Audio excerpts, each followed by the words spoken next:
Thanks, Mr. President. Mr. President, I come to the floor to express my strong opposition to the bill we're going to be voting on tomorrow morning. And that's a bill to limit women's choice by banning abortions after 20 weeks of pregnancy. I'd like to make several points today.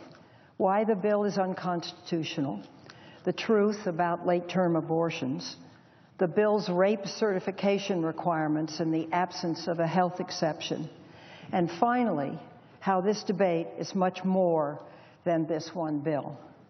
Let me be clear, Mr. President. This bill is just one part of a sustained assault on women's access to health care and her right to make decisions for herself and her family. First, this bill is unconstitutional. Similar state laws banning abortion at 20 weeks have been struck down by the courts.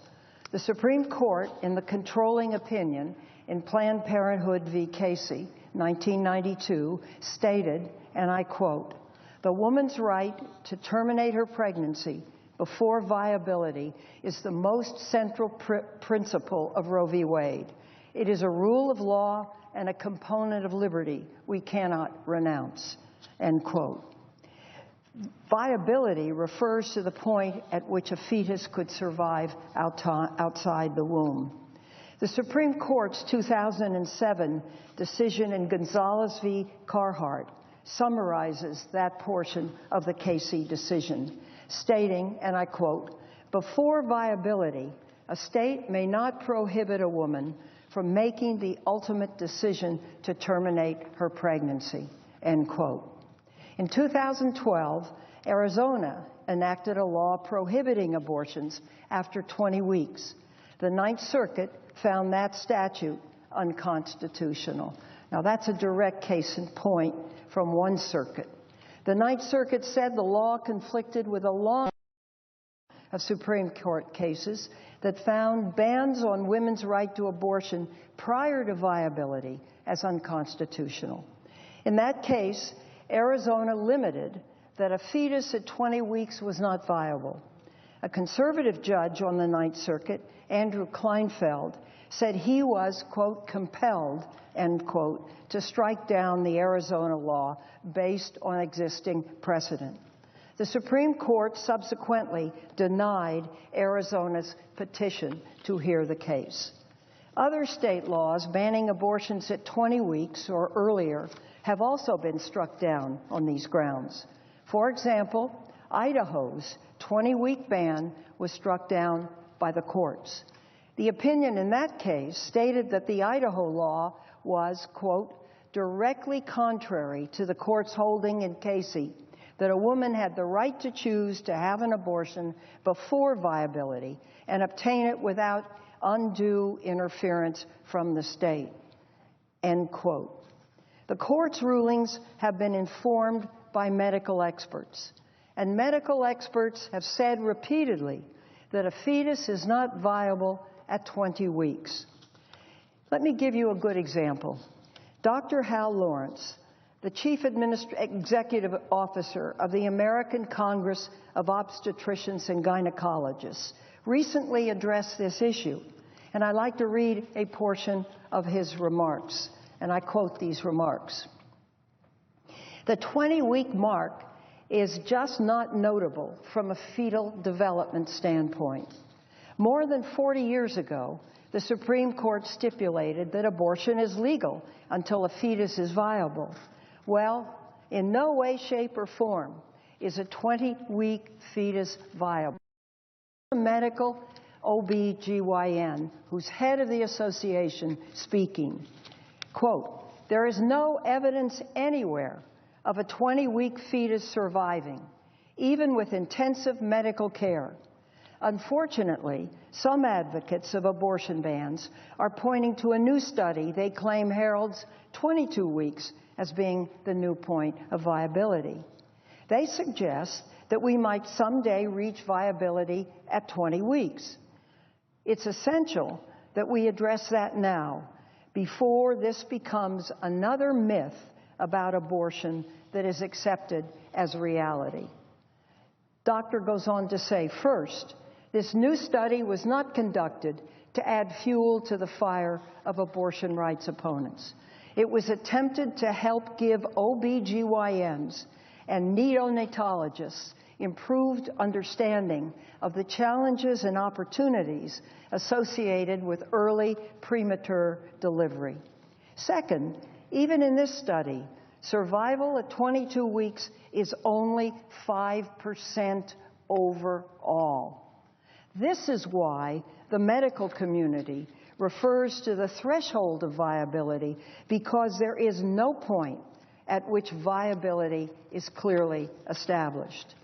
Even among babies that receive intensive medical care, survival only reached 23%, and most of those babies had moderate to severe neurological impairment. Importantly, this study only looked at babies without fetal abnormalities, which surely would have lowered the survival rates even more. Mr. President, I'd like unanimous consent to insert Dr. Lawrence's full remarks into the record. Action. Thank you, Mr. President.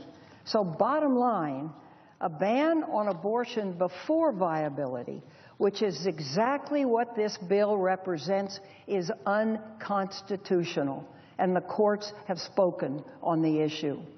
Next, I'd like to set straight the widespread misconceptions about late-term abortions. First, they are not usual. They are extraordinarily rare. Just 1% of abortions occur after 20 weeks. Second, many of the pregnancies terminated after 20 weeks occur because something has gone terribly wrong. The fetus has a fatal disease, or the woman's health is in danger. Let me give you an example. Christy Zink, a mother of 2 here in Washington, testified before Congress against this bill. In 2009, after trying for years to become pregnant, she and her husband were elated to be expecting a boy.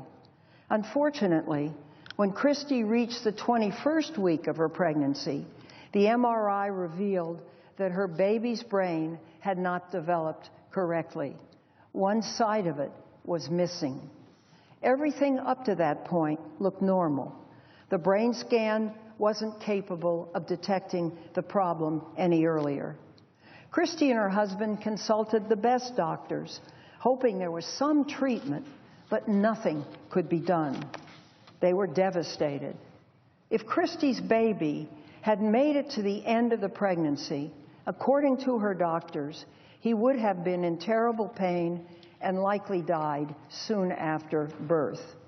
Christy said, quote, "The decision I made to have an abortion at almost 22 weeks made out and to spare my son's pain and suffering."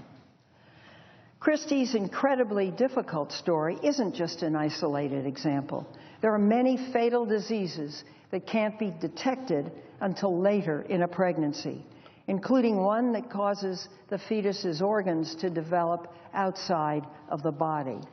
Another, called severe brittle bone disease, causes the fetus's bones to break inside the womb. Our own colleague, Congresswoman Jackie Speer from California, someone I know very well, shared her story on the House floor in 2011. She terminated a much-wanted pregnancy at 17 weeks due to a medical complication. She said, and I quote, "To suggest that somehow this is a procedure that is either welcomed or done cavalierly or done without any thought is preposterous," end thought. Congresswoman Speer is right. Making this personal medical decision is one of the most gut-wrenching decisions a woman could make, and there's no good option. But, Mr. President, these decisions need to be made by women in consultation with their doctors and their families, not by politicians. We shouldn't pretend to stand in a woman's shoes and make these choices for them. We shouldn't make a difficult decision even harder. Next, I'd like for a moment to discuss the fact that this bill has no exception for the health of the mother. Only when a mother's health deteriorates to the point that she could die does it allow an exception. And this is unconstitutional as well. The Supreme Court's concurring opinion in Planned Parenthood v. Casey said that even after viability, the government may restrict abortion, quote, except where it is necessary in appropriate medical judgment for the preservation of the life or health of the mother, end quote. The court's 2000 decision in Stenberg v. Carhart reiterated this point. The decision quotes Casey and other cases about the need for a health exception. Now, it's true the Supreme Court in Gonzalez v. Carhart in 2007 upheld a federal ban on a particular abortion procedure, a law many of us opposed. But the Gonzalez decision still quotes Casey and other cases about the need for a health exception. And it does not suggest that the government can completely ban abortion after a particular week of pregnancy without a health exception. Bottom line, the bill would endanger women by banning abortion even when necessary to protect the mother's health. And that is also unconstitutional. This is really shocking because in no other circumstance would we restrict medical care until the patient is at risk of death. In cases where the mother is bleeding severely or who has gone into septic shock, it could be too late to save her or prevent serious injury. Another shocking provision of this bill requires rape victims to provide certification from law enforcement that they've been raped, as well as proof that they have attended counseling or received medical treatment. Now, just a few years ago, I spoke on the Senate floor in support of anti-human trafficking legislation. The bill was stalled because some of us wanted to ensure that trafficking victims had access to the medical services they needed, including abortion. There seemed to be agreement on both sides that a trafficking victim who has been raped repeatedly, imprisoned, and abused should be able to get the health care she needs.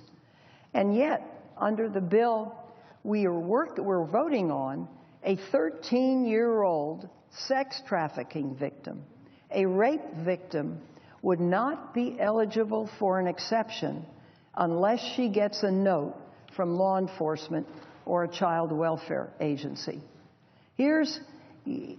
I just did a sex trafficking meeting in Los Angeles with 3 district attorneys from big cities in California, as well as the sheriff of LA County and the chief of police. And what they told me is that the average girl sex trafficked is between the ages of 12 to 14.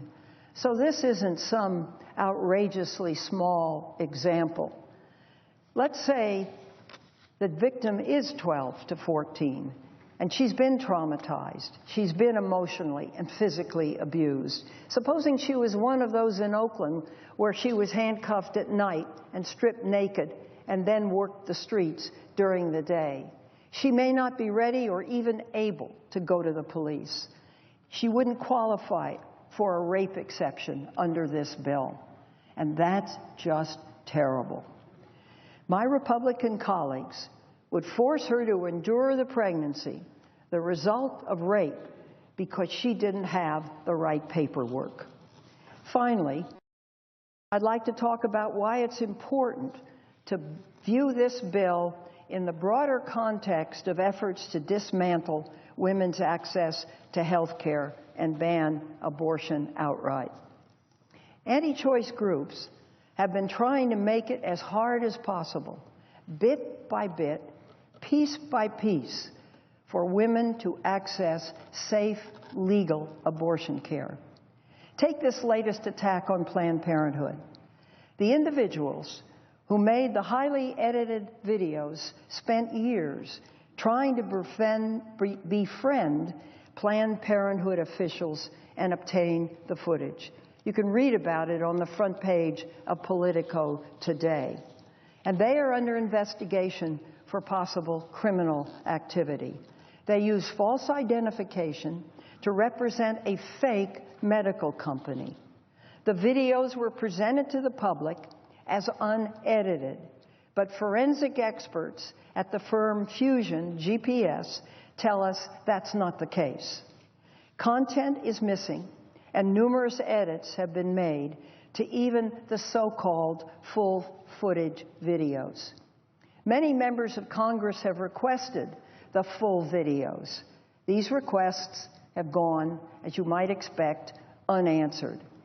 The point is that a woman's ability to make her own health care decisions is under sustained, unrelenting attacks, and most of them by men. And historically, it's always been interesting to me to see that some of the most vocal, the most sustained voices are male voices. And all women have asked is to be able to control their own reproductive system. As a result, more than 1 in 3 American women live in a county without a single health care provider that offers abortion services. Today, these services are unavailable for millions of low-income women in the country, just the way it was when I was young, when we had to pass the plate at Stanford so a woman could go to Tijuana for an abortion. And many of us felt that she would kill herself if that didn't happen. As a result of new restrictions, women are once again turning to unsafe methods, much as they did before Roe v. Wade. Women were forced into unsafe conditions, often in back alleys. Some were permanently injured or died. I'm old enough to remember those days. And in the early 1960s, when I set sentences in California, as a member of the California Women's Board of Terms and Parole, I set a sentence which the state indeterminate sentence law at the time for abortion was 6 months to 10 years. And I remember interviewing the woman when she came back. I remember her name, and I said to her, "Anita, why did you do this again? You should know better." And she said to me, "Because people are so compelling." And I felt so sorry for these women. That's what this leads to. That's what this leads to. In 2013, Bloomberg News reported on the increasing number of women in Texas buying pills on the black market to induce abortion. One woman interviewed, a mother of 4, was on her way to buy these pills at a flea market. She said, and I quote, "You'd be amazed at how many young people are taking these pills. I probably know 12 to 20 people who have done this. My cousin just went to the flea market a few months ago," end quote. That's the result of actions like this. When those of us who lived through pre-Roe recount the risks of returning to the ways things were, we truly are not exaggerating. Restricting access to safe legal abortion doesn't reduce abortions. It makes women desperate. It increases health risks, and it leads to death. At the same time, women face these attacks on access to health care and the ability to make health care decisions. There's also an effort underway to cut programs that help new mothers and children. Nearly 15 million children in the United States live in poverty. 15 million. That's less than $24,000 a year for a family of 4. And nearly half these families don't have enough food to eat. There are more homeless children in the country, 2.5 million, 50,000 of them in California alone, than ever before. 1 in 5 of these children actually lives in my state. It's astonishing to me that with all the talk about supporting children, Republicans continue to cut the very programs that support them. These are programs like the Supplemental Nutrition Assistance Program, Head Start, child care subsidies, Medicaid, housing assistance. House and Senate Republican budgets have proposed cutting $5 trillion from non-defense spending. It includes programs to help low-income families. So these attacks on vulnerable families must stop. In conclusion, the bill we're considering today is unconstitutional, and the highest court of the land has found that so. It would trample on a woman's right to make her own medical decisions. It would even force women to carry babies in the most tragic of circumstances. But this bill is only the start. If the groups pushing this bill have their way, only the most privileged women in our country will have access to safe, legal abortion. That's how it was before Roe v. Wade, Mr. President. I remember it well. And the women of this nation will not stand to return to this time, not on this senator's watch. I strongly urge a no vote. Thank you, Mr. President. I note the absence of a quorum. The clerk will call the roll.